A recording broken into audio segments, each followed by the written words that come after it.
What if I told you that there's a free tool that'll build your culture faster than any consultant-led workshop that you've ever been to before? And given that you're watching this video, you're looking at it right now. That tool obviously is social media. Since I started the social experiment, the Sunshine Coast version, I've had people that I'm currently working with and people that have worked with me previously reach out. They're reaching out after watching one of the videos that I've just done, asking for coaching and feedback. Just from watching me speak about how we're raising standards on the site I'm currently on. This experiment isn't about getting likes. It's about leadership that's visible, repeatable, and real. If you're running a team here on the Sunshine Coast and you're not using social media as part of building your culture, you're leaving the best leadership tool that you have access to in the shed. That's provided, of course, you know how to use it properly. This is the social media experiment, day 22, and we're just getting started. All right, someone on every project eventually has to say something that the system doesn't want to hear. When they say that thing, the system reacts. Okay. Some of you are probably thinking, here we go, another LinkedIn legend telling us all about change management, how we should be running our projects. Or you might even think, look, this sounds interesting. Projects doesn't change because someone posts a video on LinkedIn. And you know what? You're 100% right, especially the way that most people do it. There is no framework for how they deliver their content. There is no structure behind what they're saying. They're just posting same stuff that everyone else is posting. We won this job. Our team did this. It's whatever day. Insert whatever day it happens to actually be. There's no framework. When I say framework, if you go back and look at my feed, it follows a very specific sequence that you can see, pardon me, every week. Monday I'll teach something. This week, what we're teaching is how we use social media. How social media isn't just important, it's the most important thing to drive change management. Number one tool, I said that at the start, most valuable tool that you've got access to, and it's free. If, it's a big if, you use it properly, which I'm going to show you today. So I follow a weekly content formula that I learn off and go in the coaching space, because that's what we're doing on projects. We have a team. What teams need? What have you seen that all the best teams on the planet have? They got a coach. Okay? Monday we teach. Monday we went. Social media is how you create a stealth team. Tuesday we showed you, give you a story, an example.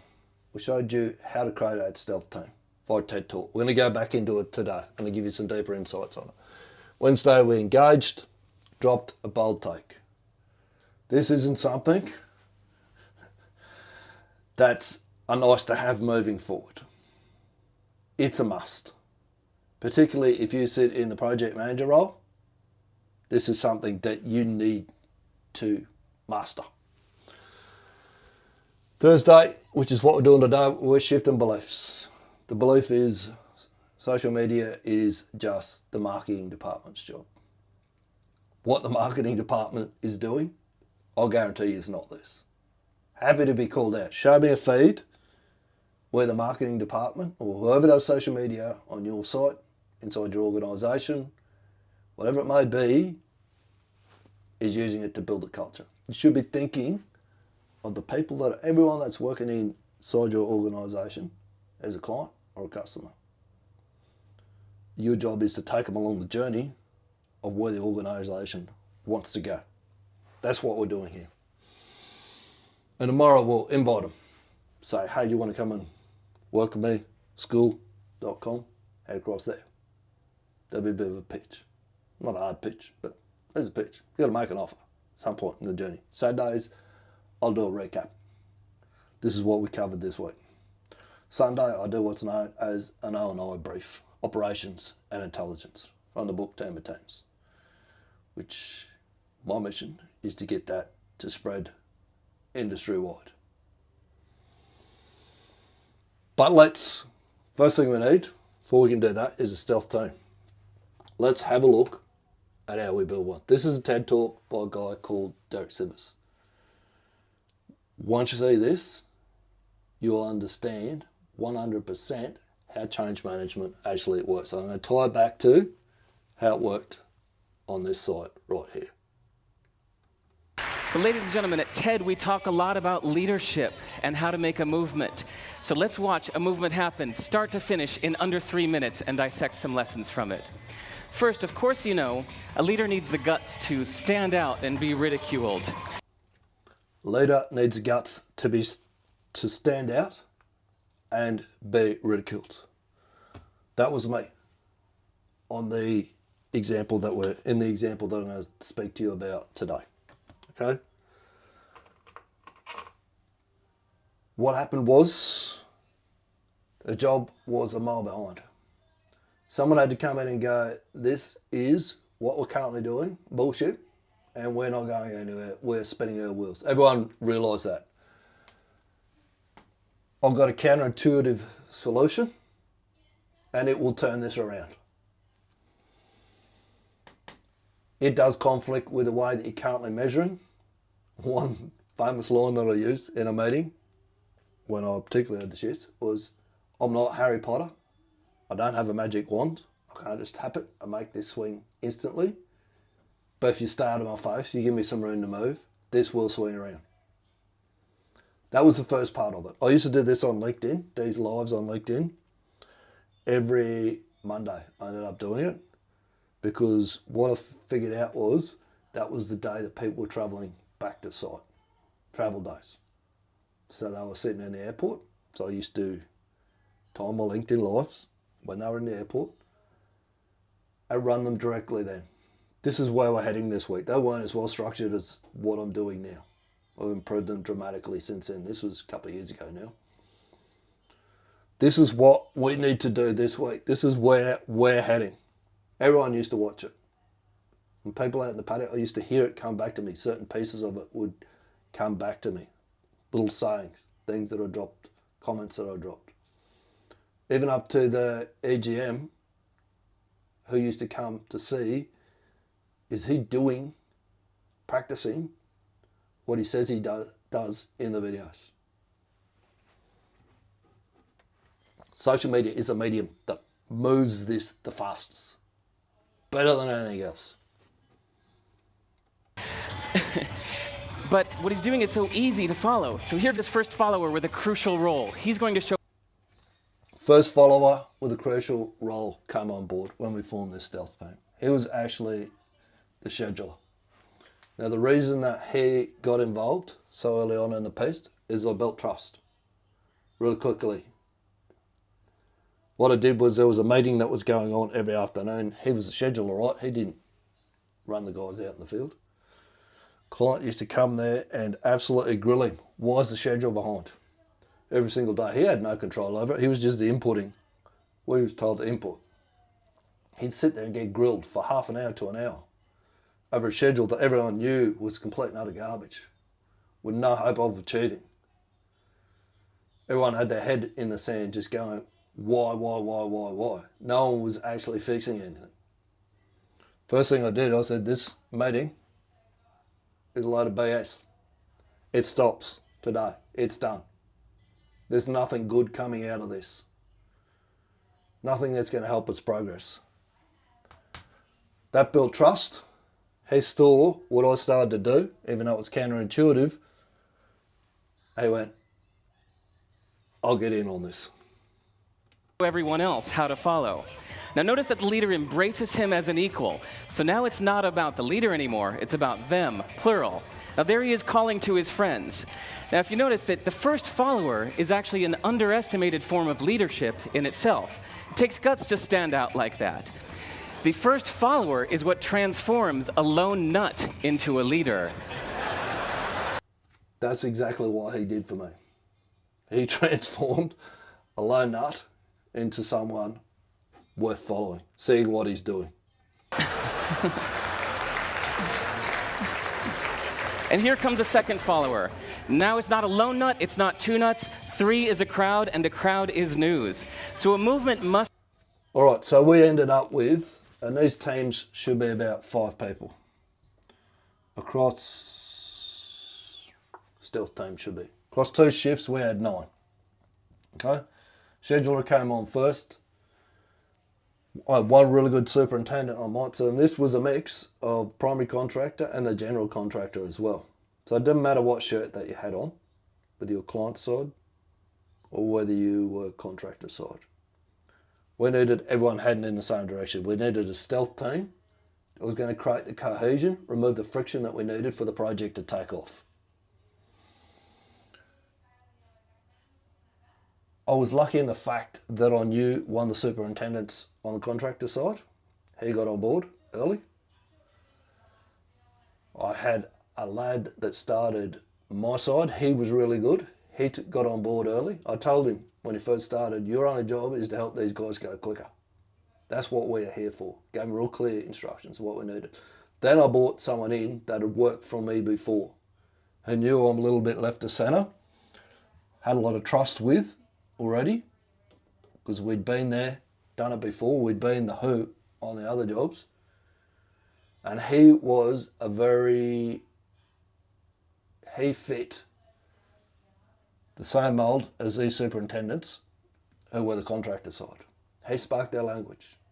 He was like them. He was there to help them, not just to tell them that he was and then make their life difficult. The attitude that these guys all took on my side was that our only role is here to support what they need for them to move quicker. To be public. It's important to show not just the leader, but the followers, because you find that new followers emulate the followers, not the leader. Now here come 2 more people, and immediately after, 3 more people. Now we've got momentum. We had all them in. These 2 guys here, 2 senior supervisors, were really good as well. There was 3 at one point. 2 of them were working with each other. 1 was working against the other 2. Constantly. It was creating real friction. It was becoming a real problem. Fortunately, before I'd intervene, 1 dropped out and left, which meant there was no resistance now. We had 6 superintendents across 2 shifts, 2 nights, 4 on day, 2 nights, 2 days. 2 general contractor ones on days, 2 primary contractor ones on days, back to back. So they weren't all in at the same time, right? 2 on nights. The scheduler working specifically with the 2 guys on nights to show them this is how we make the EV climb. These are the things that you should be looking at. This scheduler acted as their wingman. They become a team, a stealth team. They weren't running around as individuals. Then what happened? This is the tipping point. Now we've got a movement. So notice that as more people join in, it's less risky. So those that were sitting on the fence before now have no reason not to. They won't stand out, they won't be ridiculed, but they will be part of the in crowd if they hurry. There was a tipping point. Supervisors started getting on board to start with, because I had whiteboards like this and I always had metrics written up on them. I was creating a new way of measuring, which conflicted with what we're currently doing. To start with, what they could see was happening was, what I was doing was removing the best excuses why we weren't meeting the schedule. There was a fear of blame. If we don't hit his metrics, what's he going to do to us? He keeps writing the EV up on the wall every day. We know we're not meeting the EV. You know what happened by writing that EV? I learned this trick from, I think it was Carnegie or someone like that, had a factory. And they were making these, from memory, rings. And they were only doing, I think it was 3 a shift. I could have the numbers wrong here, but let's say 3 a shift. They knew that they could do way better than that. What he did is he went down and said to the guy on the floor, how many did you do today? And he went 3. So he got a big bit of chalk, wrote 3 on the floor. Know what happened? Night shift come in and look at it. They did 4. Day shift's gone, those donkeys on night shift can't do better than us. 5. 6. Kept going up and up. I forget where it went. It went to about 4x from memory. It went from, let's say they were doing 3, it went to 12. Exact same people, exact same resources. They've been trying to solve this productivity problem for months. It was as simple as putting the score up and going, we can do better than this. That's what I did to start with. We were lucky to hit 1200 EV in a day. That figure didn't move for probably, I'm going to say 30 days. Then we went through 1500. Everyone said we couldn't. We could never ever get there. 15. Next one I remember we went through about 1800. Then we cracked through 2000. Exact same people. Exact same tool. Highest we went through, 4400 in a shift. We didn't maintain that, whatever. And there's reasons why. We were very compressed. Everyone thinks you open work fronts up to get more work done. You don't. Close them down. Focus. Control your works in progress. I didn't do all of this. I had a critical role. My role was to be the guy, the idiot that stood up at the front and went, hang on, there's a counterintuitive way that we can do this better. Who's with me? That was my role. That's how stealth teams form. That's how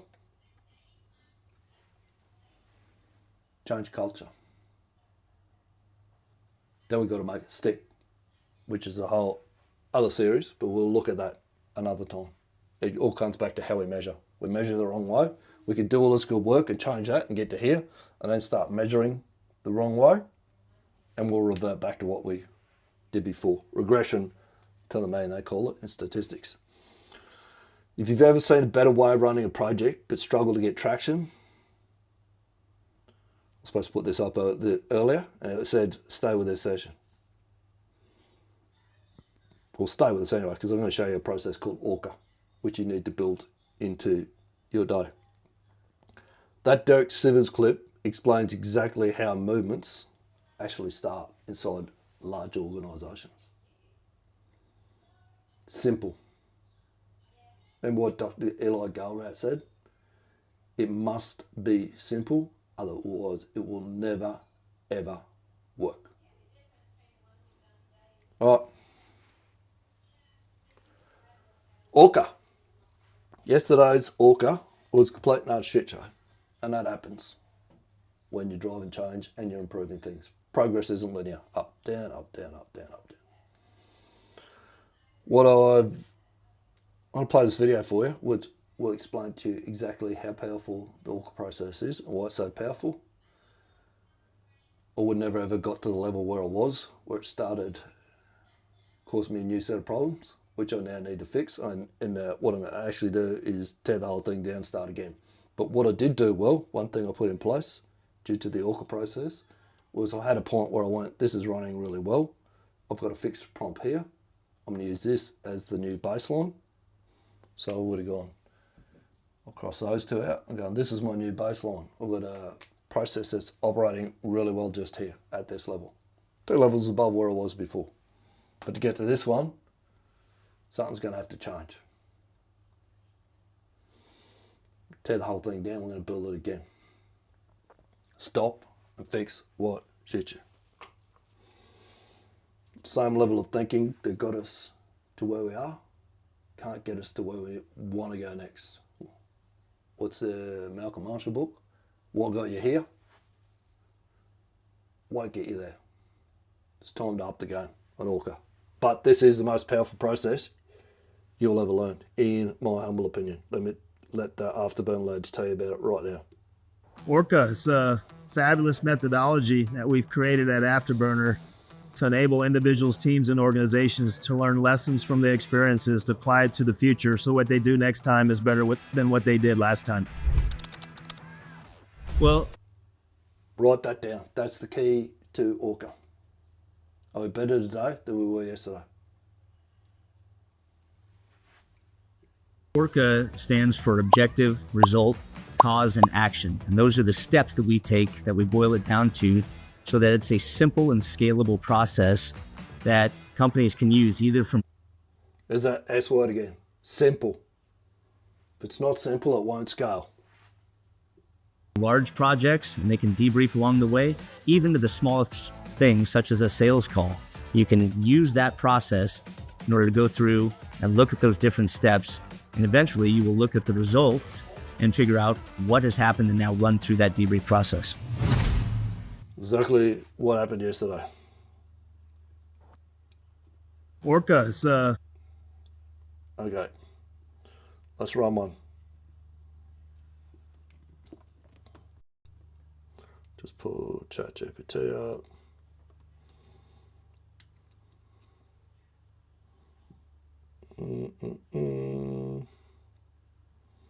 ORCA phase 2.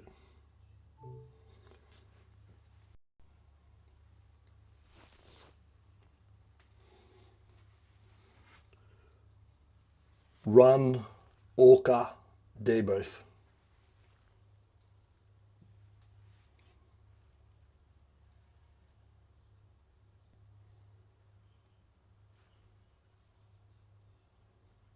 ChatGPT seems to be getting slower and slower at the moment. I don't understand why. I'm just interested.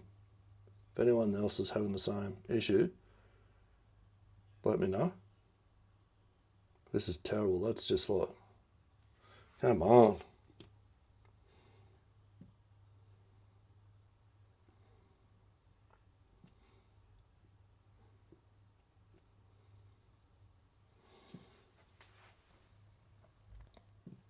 What, we're going back to dial-up. Day 109.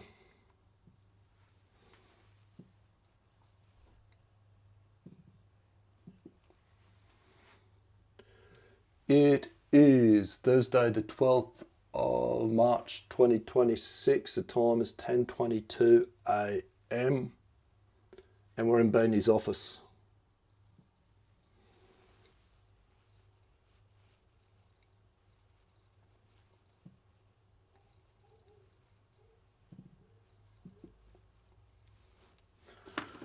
Right.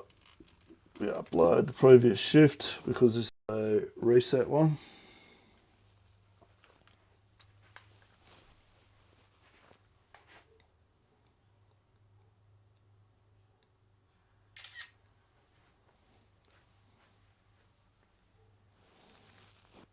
Put that on me so it follows me. I'll be easier for a bit. Action 1, run a live. It's a definition done for this. The live must be published on YouTube and LinkedIn. The live must be published on YouTube and LinkedIn.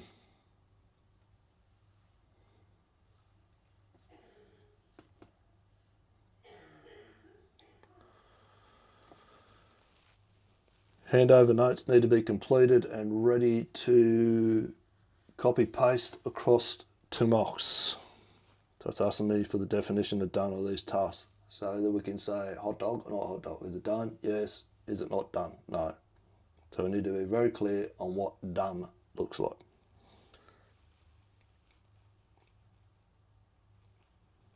What is this? Man, this transcription's taking forever today. Notes need to be completed, ready to copy paste across the Mox.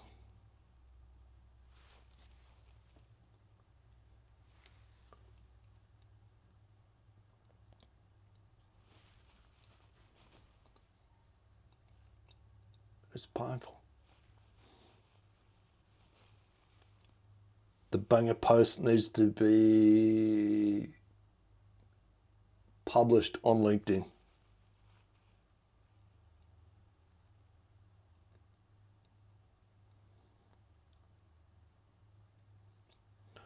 Run live, publish blog on YouTube and LinkedIn.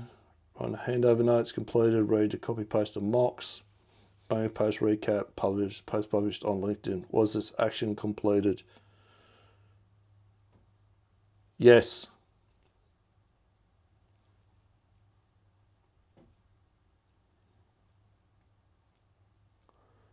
Yes. Most have been done. They've been copy pasted across.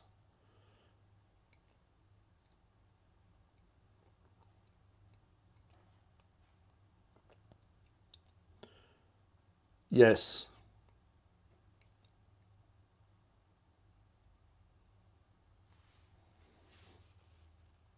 Was the objective of this mission one only?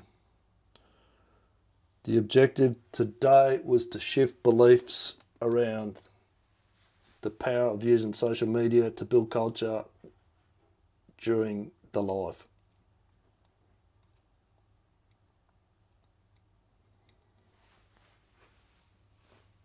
It's a different mission every day. Mondays to teach, Tuesdays to show, Wednesday engage, Thursday to nurture, Friday to invite. Yes.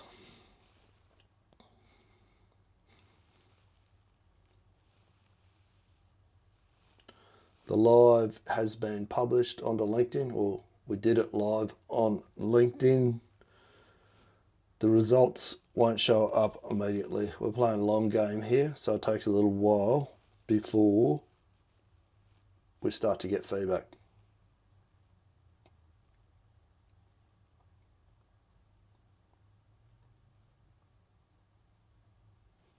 Live session was delivered on LinkedIn. Immediate feedback is not expected because the strategy relies on long-term engagement. Is that correct? Yes.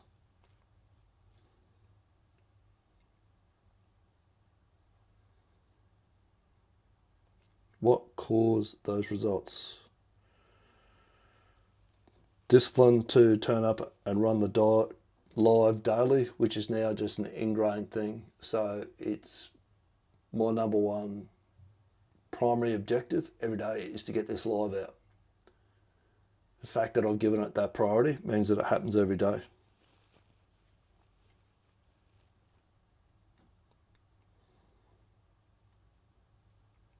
Day discipline will show up, run the live. The live has been made the number one daily priority, ensuring it happens consistently. Is this correct? Yes.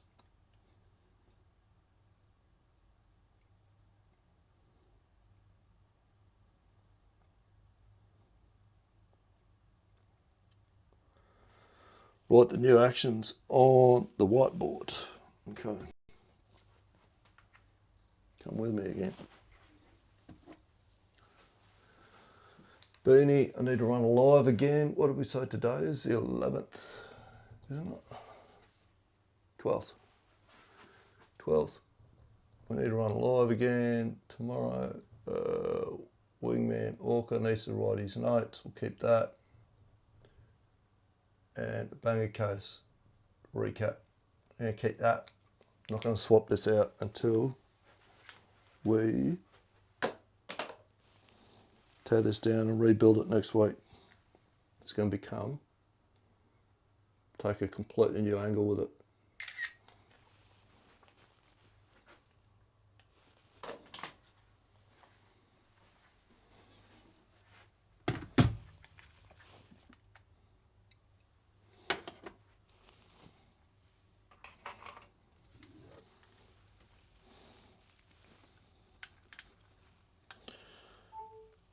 Must be published on YouTube and LinkedIn. Must be published on YouTube and LinkedIn.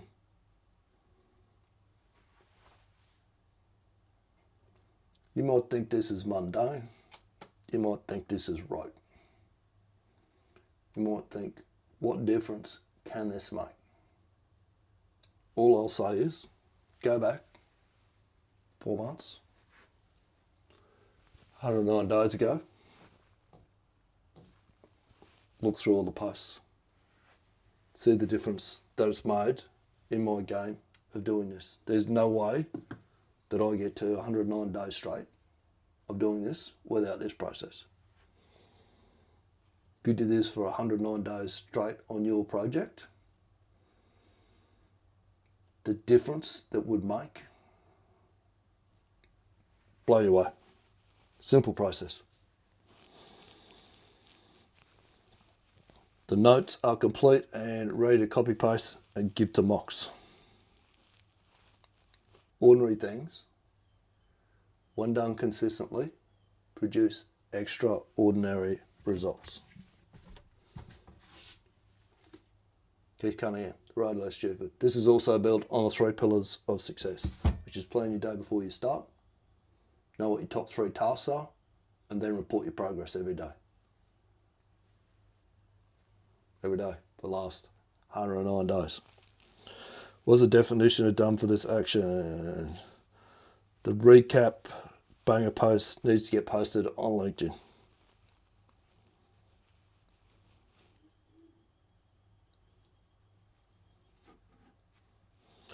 There's the summaries. Done. There are some issues with this that we need to fix still, but we're not going to fix it with this particular bot.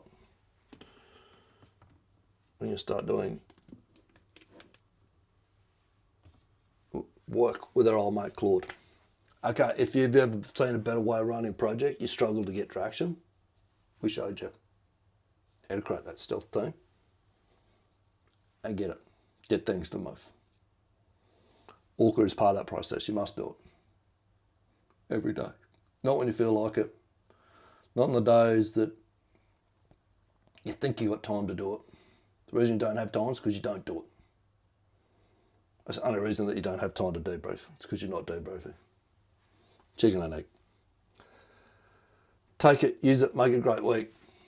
Turn up tomorrow, because tomorrow I'm going to tell you about how we can work together and do this inside construction school.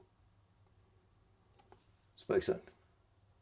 This is a big one, and I've asked a project executive that I respected a lot what the answer to this one is, but I'm going to ask you. When you think about the real objective of a project manager, going back to that loop, what is their actual mission so that we can bring it home for the listeners? Okay, so the actual mission is, I'd go back to the book by Patrick Lencioni, 5 Dysfunctions of a Team, and a quote in there that says, if you could get all of the people in an organisation rowing in the same direction, you could dominate any industry, any market, under any conditions, at any time.